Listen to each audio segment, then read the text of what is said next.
Welcome to the Hidden Potential Podcast. I'm your host, Homer Hargrove, and today we're going to be talking about building bridges in ministry. And we're going to learn different reasons as to why a network is helpful to you. And we're going to unpack the idea of building that network in a healthy and practical way. And most of all, we're going to look at how growing your network can be edifying both to you and your organization. At the end of this message, I'm going to give you 3 takeaways that can help you directly apply what we talk about today in your own leadership and organization. And every single week, we give you a new episode to be able to help you tap into your hidden potential. That being said, let's get started with a big thought. And that is one of the biggest mistakes I have made within ministry, especially early on, was neglecting the potential of meaningful relationships and networks of people that I was a part of. See, at the time, I had this mixture of like trauma and isolation that was like mixed from that trauma and pride of my youth that made me believe that I didn't necessarily need anybody else in my life to do what God has called me to do.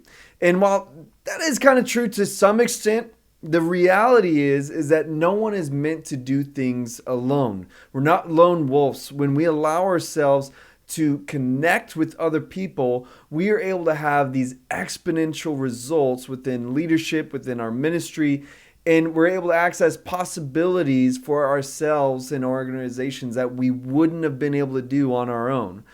And the combination of both servanthood, humility, and especially collaboration helps build bridges between where we are right now and where we want to be. With that being said, let's get started with our first thought, and that is having collaborative potential. See, for a lot of leaders, we start off with that lone wolf mentality that I was talking about. And we think that our ideas are going to change everything around us and that we don't need anybody else to succeed, that we can do it all on our own. And the truth is, a lot of us start leadership with a big head like that. And after some time, after a couple years, we learn this aspect of humility through these early leadership lessons and experiences. When you realize that you're not the best thing that's happened in the world, you start to have a little more humble way of thinking. And when you realize that your leadership role isn't about you, and if it's not about you, but it's more so about the people your role is supposed to be serving, you're able to separate yourself from that feeling, that need to be validated through your leadership. And when we realize that we can separate from that we don't need to be validated by being the sole credit for success. If our leadership is success, we're able to take all the credit and we want that validation. When we're able to separate from that, collaboration empowers you to do more with less. And it often is this win-win scenario to where all parties are in the up and up. And it took less effort, less work, and you're able to do even greater. And whether it's working together for combining events or whether it's to just simply meet new people that could be potential collaboration in the future, or simply to help you solve problems and achieve goals. No matter the reason, growing a healthy network of people, it helps you to be able to find unique opportunities. Focus on that word, unique opportunities, that you wouldn't have been able to find just on your own. Now, let me just kind of segue for a second. I think about like when I went to ministry school, and again, I was very young and dumb, and I was also like a freshly new Christian. And I went from like being a street kid to, okay, now I'm in church. And I did not see the potential of relationships. At the time, I didn't even really necessarily have in mind that I was going to be a minister as like my career path. I more so just wanted to build my faith. But be that as it may, I now find myself reaching out to the people that I could have built stronger connections with then. And it's like you neglect those potential meaningful relationships, you will be in a place to where you may notice at some point, like, oh wow, this person knows so and so, I kind of need to talk to so and so about X, Y, or Z. And then you realize, man, if I would have had a better friendship with this person, this would be a lot easier of a bridge to cross. You get what I'm saying? And it's not, that leads us into our next point, which is being genuine, not sleazy. See, if you've ever had someone from a network marketing company reach out to you, you know very well how ingenuous and very annoying networking can be. And to be clear, that is not what we're talking about today. We're not talking about that. That idea of networking is not necessarily accurate. See, you never want to look at people as a means to an end. And that version of network marketing, that's what it is looking at people as a means to an end. That sleazy type of networking is really just using people, using friendships and relationships as an attempt for personal gain. If I just increase my network and they sell for me, then I'll be able to be rich really fast. It's like most of the time it's a pyramid scheme, but it's also something people have been misled often, that you'll get rich for nothing if you just use people. And authentic networking is seeing the value of someone. This is the difference here. It's seeing the value of someone and respecting their potential to be able to make a difference in your ministry and your organization in some way, even in your own life. And it is seeing others as real people and believing that they have this ability to make a positive impact in your life as God's vessel, as God's creation. And so see the difference there, that authentic networking is really respecting people and their value. It's not using them as a means to an end. Now that we understand like this idea of genuine networking, not that sleaze bag network marketing networking, I want to say like as an idea, imagine that, because what people will, it's real easy if you get in mind like, okay, I'm going to start networking. It's real easy to get on like this boat of, well, I'm just going to like share my business card with everyone. Let me give you an idea like this.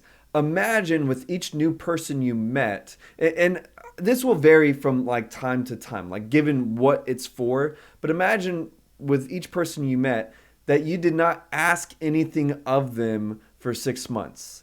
Or maybe you don't ask anything of them unless you take them out to coffee at least 2 or 3 times. Imagine that you have in mind that you're actually getting to know a human being before you have in mind of trying to ask them of something. Again, we're not using people, we're respecting their potential and ability to make a difference in our lives. Now that we got a better grasp of not being sleazy, let's look at holistic and being holistically healthy. Growing your network is healthy for both you and your organization. When you allow yourself to be in community with other people, you in turn will be sharpened. You sharpen yourself. And if you're a leader and you connect with other leaders inside a network or a group, like there's certain like actual networks of people, like they have their own names of network, you will be able to sharpen your mind by your environment. It's like you're inevitably going to gain insight and edification in whatever area you're within that network, because of the opportunities of specific and engaged conversation. Like if you're just around other leaders for, on a weekly basis, then you're going to inevitably have leadership conversations, and it's going to inspire you, and it's going to sharpen you.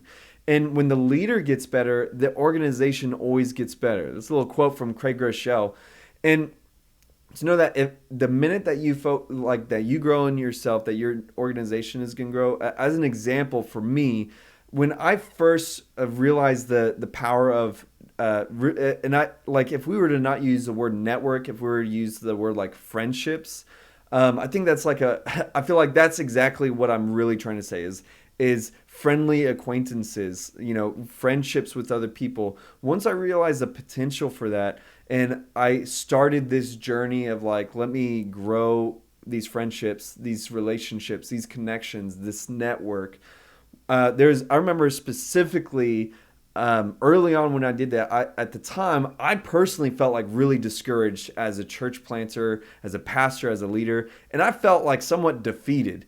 And I felt stuck, and I was in this weird place that was not necessarily positive. And as I started to reach out to other people, I remember like one specific conversation I had with another church planter that like truly blessed me. Like I just was trying to reconnect and like, see what happens with other, these potential friends. And within that conversation, I truly felt like inspired. And that person didn't have any like tangible, we didn't exchange anything tangible. I didn't say like, hey, come on my podcast. Like, and I'm not saying that you can't do that, but in that one conversation, I'm trying to show you the power of having these kinds of network friendships. We had no exchange of physically doing something for one another, but just the conversation alone, I felt so inspired and encouraged. They weren't even trying to necessarily do that for me. We were just talking. I felt so inspired, so encouraged that I felt like after that conversation, I got a second wind with my church, and it like in a sense like revamped a lot of the things that we were doing. And there's like a distinguished moment that after that conversation, that our church began to grow in nearly every aspect, from our in-person engagement, our online engagement, even our financial engagement. Like every area grew in a positive way because I got better after having that healthy network of other church planters. So again, it's holistically healthy for you to just simply not be alone. Now, with that being said, let me give you 3 takeaways from today's episode. Number 1, get a grasp of where you're at currently by doing a self-inventory and rate your authentic networking abilities or current networking ratio on a scale of 1 to 10. Then ask your team to rate your networking ability from a scale of 1 to 10. And number 2, create a list of people who you can reconnect with in order to grow your network. Now, keep in mind, this is not to ask anything of someone. This isn't, you're not growing this list to be able to ask them something. You're genuinely trying to reconnect with an old friend. You're trying to build a relationship with other people. If within that conversation, it kind of like organically comes about that, there's X, Y, or Z, then, fine.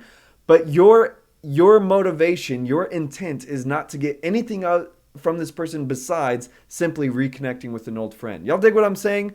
And then finally, number 3, find a group that meets regularly of people similar to your role in order to join so that you can begin sharpening yourself and connect with more people. For me, like there's a pastor's group that I connected with, and I go to that group on this like regular basis because there's not necessarily anything that I get out of it besides having this ongoing relationship with other pastors, and it sharpens me. It helps me to, in a sense, have a sharpened mindset when it comes to my pastoral role. So all that being said, thank you for tuning into today's episode. I hope that it made a difference in your leadership, that it was edifying to you and your organization. Can you do me a favor? Can you leave a rating and review for this podcast? It'd really help me out and help others be able to see this show within their feed. Until next time, have a great life.